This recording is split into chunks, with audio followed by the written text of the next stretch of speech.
to be honest, I have a fear of public speaking. But I'm going to try my best. Before I start, I just want to say thank you. Thank you for the award. Thank you for giving me this chance to speak. And most of all, I'm going to thank my mom. I am a mom's boy. I didn't really have a strong fatherly influence in my life, but I wasn't an easy kid, but my mom stayed with me and she pushed me. And I wouldn't be the man I am today without her.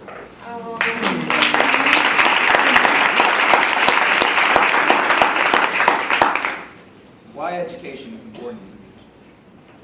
Being biracial in America is not simply black and white for me. Through education, I learned that I embody diversity, and I overcame the most burdening obstacles of my life with education. Education led me to understanding what my racial identity means to the outer world. Education is the outlet to which I can release the frustrations that I have in my society. Education taught me that I have the power to change my environment. But let me tell you how education changed my life. On a typical day, I'm labeled as Hispanic or Middle Eastern. Never simply what I am, black and white. My mother, Diana, is black, and my biological father, Peter, is Italian and Polish.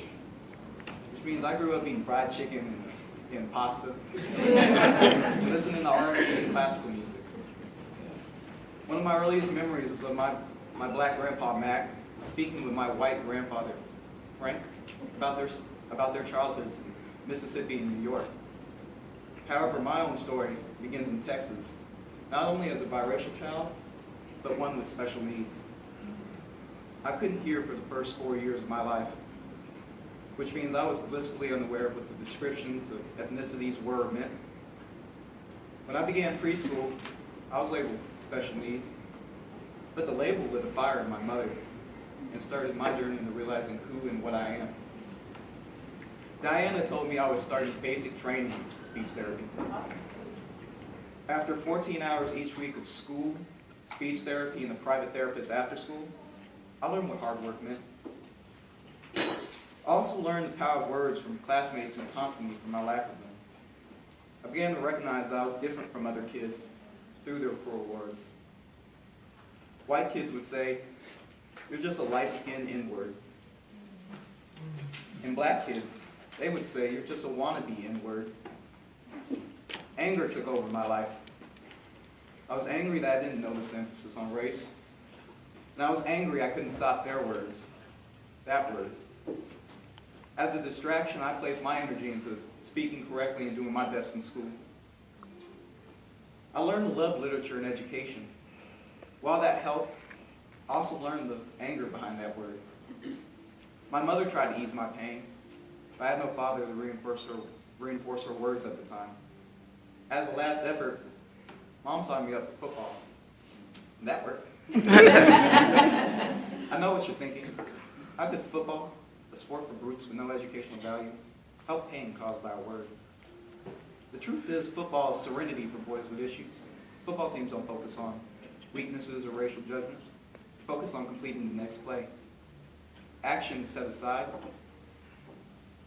Language is set aside, and action speaks for each player. Red is the color every human being bleeds, and bleeding occurs frequently through life, physically, mentally, and emotionally. Whenever I need an escape besides football, I turn back to literature. I often reflect on Richard Wright's novel, Black Boy. I'm inspired by Wright's persistence to achieve his vision of success. Despite growing up on a plantation in Mississippi, Wright contained his anger and found his voice through writing. My voice is found through education and sports. Yes, I am biracial, but my racial identity does not define me. My years of being deaf, my love of education and sports, and my inspiration from literature do not construe my whole story. My life is not simple, but I can simplify it into a single goal: to be the man who used the entirety of his potential. I've chased this goal through stereotypes and doubt. My goal is to be the man who loved football and literature. My goal is to be the man who strove to be everything he could be. My goal is to be the man who never chose to limit himself. I choose to never let any friend, parent, nor coach ever limit me as well. I am everything seen in the evolution of the N-word, but I'll never be limited to that word. I choose not to use that word because I am more than that word. I'm Peter Lawrence Cimino. Thank you. Academics and community service.